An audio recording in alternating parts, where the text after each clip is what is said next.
This is the heart of the Teutoburg Forest, a relaxing and peaceful forest near Hanover in northern Germany. I'm Matthew Settle. In 9 AD, this place was anything but peaceful. It was a battleground where 18,000 Roman soldiers, led by their commander Varus, were ambushed by thousands of German tribesmen, led by the former Roman soldier Arminius. For 3 days, Varus would try to fight his way out of a death trap. Now, with new video game technology, you are about to see this great battle as never before. The vast numbers of soldiers, the troop formations, how they fought, and how the battle was won. Get the view the generals wish they'd had. Now, on Decisive Battles.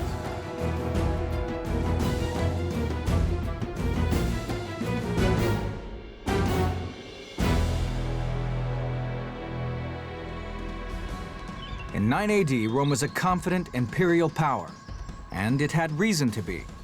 The Emperor Augustus had ruled for 36 years.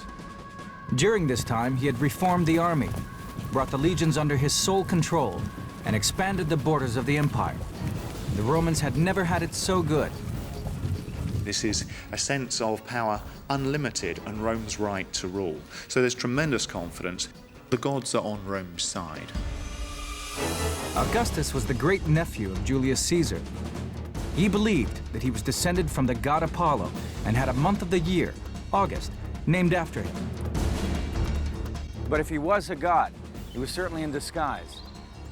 He was short, he walked with a limp, and at the age of 72, he could only see out of one eye.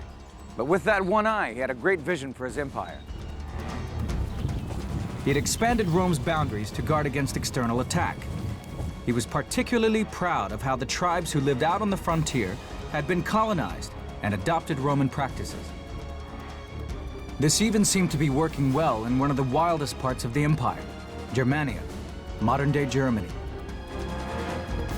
New towns were being built.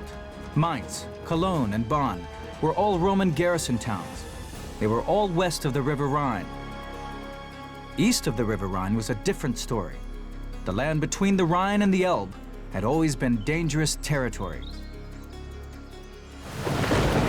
The young Roman commander Drusus had fought against the German tribes there 20 years earlier and had pushed east as far as the Elbe before he fell off his horse and died at the age of 29. But by the time of his death, he had managed to pacify the region. The time had now come to Romanize these tribal lands. In 7 AD, Augustus Caesar appointed Quinctilius Varus as governor of Germania. His job was to set up administrative systems in the Rhineland and turn it into a proper Roman province. Varus had an eventful family history. Both his father and his grandfather had committed suicide after political failure. But Varus had no intention of continuing this family tradition. Varus was brought in from the east. He had been a governor of Syria. It was said by one of the ancient sources that Varus was a crook. Varus, when he went to Syria, was poor and Syria was rich. And when he left, Varus was rich and Syria was poor. But Varus was an administrator, not a battlefield commander. He thought that the German people had advanced so far along the process of provincialization that they were eager to learn how to work with Roman law and Roman principles of government. After arriving in Germania, he tried to set up a taxation system in the tribal areas and established good relations with the local leaders. The most prominent of these was Arminius. His lands lay midway between the Rhine and the Elbe. Arminius already seemed Roman in all but name. He was around 25 years old and had spent his adult life in the Roman army. He had served as an officer in the auxiliaries. Auxiliary soldiers were recruited from the provinces and frontier regions. They served in units of 500 men and were commanded by their own local leaders. Their job was to back up the legions. Arminius was a very able commander. He learned Latin and was made a Roman citizen as a reward for his success on the battlefield. To Varus, the Romanized tribesman was an example of what could be achieved in the region. The two became firm friends and ate in the officers' mess. Arminius is a man with a foot in both camps. Figures such as Arminius, who can both relate to the local native population and the Roman authorities, are crucial to the whole project of the Roman Empire. But behind the smiles, the reality was completely different. Most of the tribes feared that Varus would force them to pay heavy taxes to Rome, instead of the goodwill gifts or tribute they normally sent to the emperor. It looks as though, from Varus right up to the imperial throne, there was an expectation that Germany was now ready to be made into an ordinary province. They were ready to pay their taxes like everybody else. And they miscalculated. And the tribal leaders feared that if their lands became part of a Roman province, they would lose all their power and influence. Political independence, which had existed as a client state, was begone forever. And that was a hard pill to swallow for the leaders unless they had some really clear guarantees that they were going to be employed in this new provincial regime. Arminius knew they were right. During his years in the army, he had seen the iron grip of Roman government. Varus would have to be stopped. He was the leader of the resistance movement, and he certainly knew enough about Roman society, and especially the Roman army, to really know what he was resisting. He was around Varus's camp, and when others told Varus not to trust him, not to believe him, that he might be a traitor, Varus said, "He's my friend." And he believed it. He's overconfident, essentially. He doesn't really recognize the scale of the threat he's got against him, and he chooses to trust the wrong people with feet in both camps. In September 9 AD, word arrived of a tribal uprising, several days' march away. Varus immediately set out to suppress it. He took 3 legions, the 17th, 18th, and 19th, and German auxiliaries led by his trusted ally, Arminius. Their route lay through the deep Teutoburg Forest. Arminius's moment had arrived. Varus was about to find out who his true friends really were.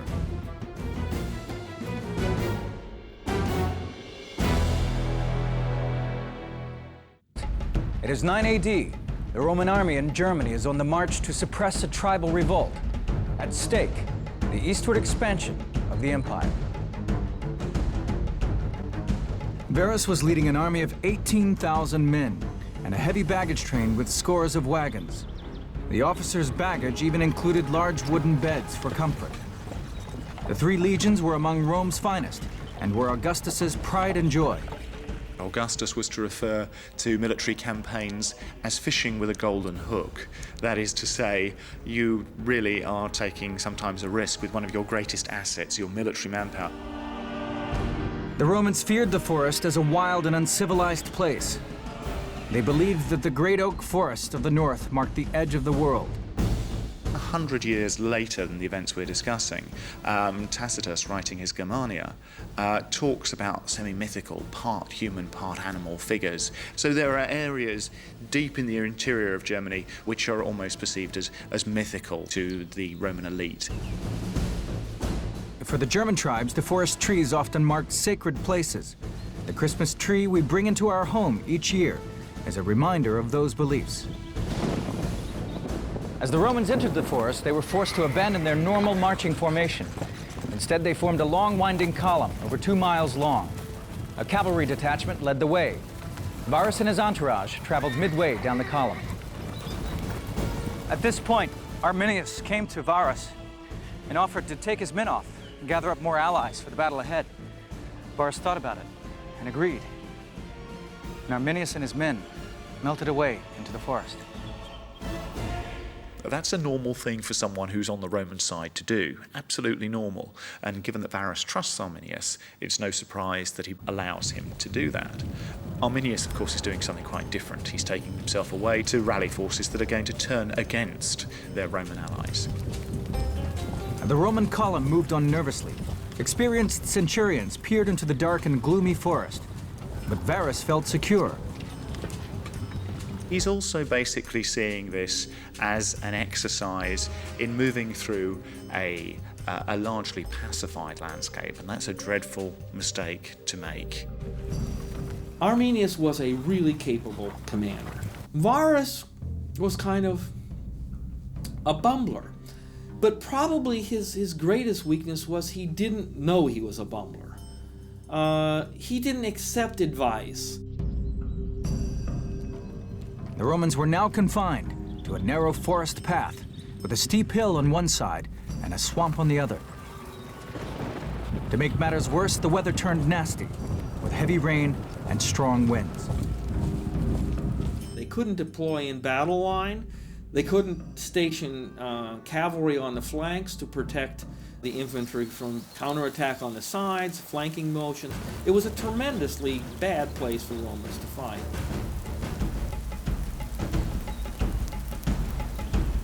Suddenly, hundreds of arrows and javelins began to fly from the trees, thudding into the front of the Roman column. Hidden among the trees were the nearly 18,000 German tribesmen. The Romans were in disarray. They knew how to change formation in the face of an attack like this, but there was just no room. Soldiers collided with one another as they ran for safety.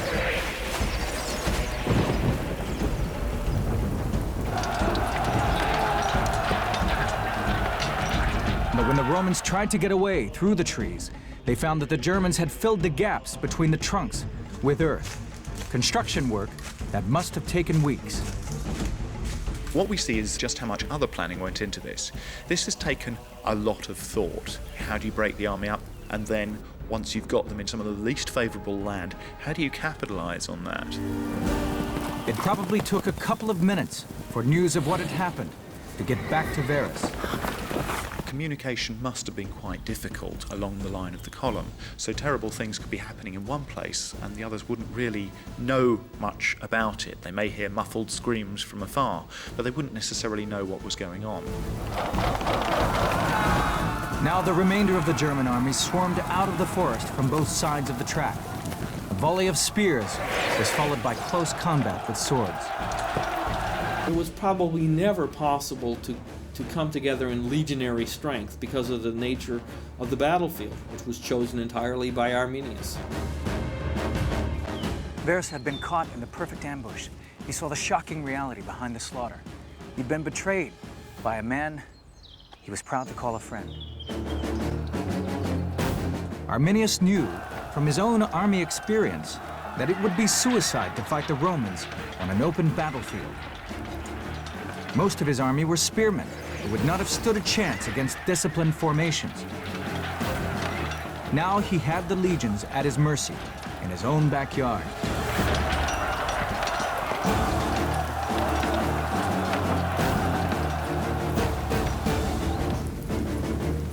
After the first assault, the Germans ran back into the forest. Varus fell back the way he had come, and the army established a series of camps by nightfall. But the next day it was still wet and windy, and the attacks began again. The weather was pretty desperate. Wind, rain would have made not simply keeping troops together, I think, quite difficult, but also meant that using weapons was difficult, rather difficult to use your slings and your bows in those sorts of conditions. The rain made it difficult for the Romans to come together in a military unit to defend themselves. The rain made it impossible for them to use their bows. The rain made throwing spears useless.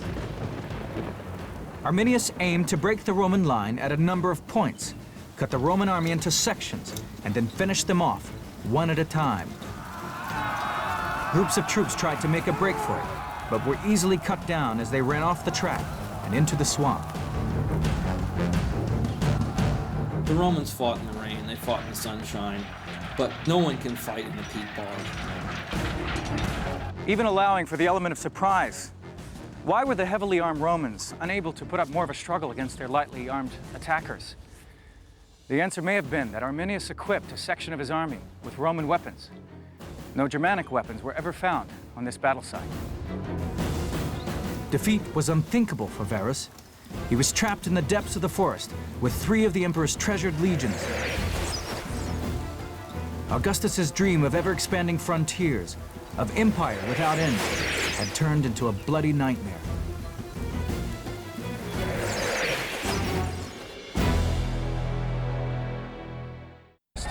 It is 9 AD. A Roman army of 18,000 men is fighting for survival in the German forest.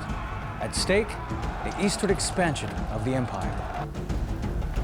Varus tried to regroup on the second day, but couldn't communicate with the other section of his army. Arminius had succeeded in splitting the Roman column in 2. This meant that one half of the army would not know whether the other half had survived. Sections of the Roman cavalry, unable to maneuver in the forest, abandoned the infantry and made a dash back to the Rhine. The survivors managed to hang on through another night. By the morning of the 3rd day, they were exhausted and completely pinned down. Varus and his officers knew that defeat was inevitable, but they also knew that capture meant a horrible death. You would not have wanted to be a senior centurion who fell into the hands of the Germans. A number of the most senior Romans are wise enough to realize that they are going to have a terrible fate at the enemy's hands. They choose suicide. For Varus, the humiliation of defeat must have been made 10 times worse for having been duped and betrayed by Arminius. Varus was a man who I believe would have never even given thought to surrender. The honorable thing for a man in his position to do was to commit suicide. And I mean, what more precedent does he need than his own father had committed suicide, his grandfather had committed suicide? And does one realistically expect that this is a guy who's going to raise the white flag, so to speak, and say, "Hi, here I am, take me hostage"? After the death of Varus, the resistance of what remained of his 3 legions collapsed. The slaughter that followed horrified Rome. Corpses were cut into pieces, and hundreds of heads and hands nailed to the trees. Those taken prisoner were dragged to ponds deep in the forest, where their throats were cut, and their bodies were thrown in the water as a sacrifice to the forest gods. Afterwards, for years, the forest floor was white with bones. The Germans cut off Varus's head and sent it back to Rome. That's how they learned that their army had been defeated, is when, not rumor, but Varus's head arrived. 3 entire legions, almost 18,000 men, were dead. Augustus never recovered from the news.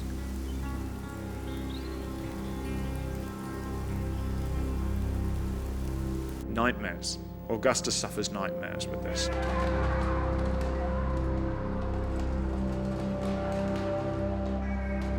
He dismissed his German personal bodyguard. He refused to have a haircut or shave his beard. Augustus just could not ever quite sleep at night afterwards, and would awake and in the middle of the night yelling, "Varus, Varus, give me back my legions." The Romans never raised those 3 legions again. They went from 28 legions down to 25 legions, and they didn't expand that army for almost 2 centuries. But it wasn't just the loss of Augustus's beloved legions. Was the frontier safe? Would the barbarians now stream in to the empire? The initial response is panic. This is a very good army that's been pulled apart, and it also represents about 10% of Rome's military manpower. So one of the questions is, where are the enemy going to stop? Conscription was introduced, but when it became clear the Germans were not going to cross the Rhine, the mood turned from fear to humiliation. 6 years later, another army was sent across the Rhine. They discovered the bones of their slaughtered comrades and recovered the eagle standards of the lost legions. But the tribes remained undefeated. Dreams of expansion were over. The empire stopped at the Rhine. When we look at a number of the other defeats in Roman history, what's interesting with this one is it so very explicitly actually stops a pattern of expansion in one area, and that has very long-lasting consequences. It is also something that actually has a direct impact on the very shape of the Roman Empire. Because of Teutoburg Forest, the Rhineland became a border between cultures, between those speaking Romance languages like French and Italian, which derive from Latin, and those speaking Germanic languages. Arminius had won a great victory, but he was unable to weld the various German tribes into one single force. 10 years later, he was murdered by some of his own followers. But he became a symbol of German national resistance. Later generations would drop his Latin name and call him Hermann the German.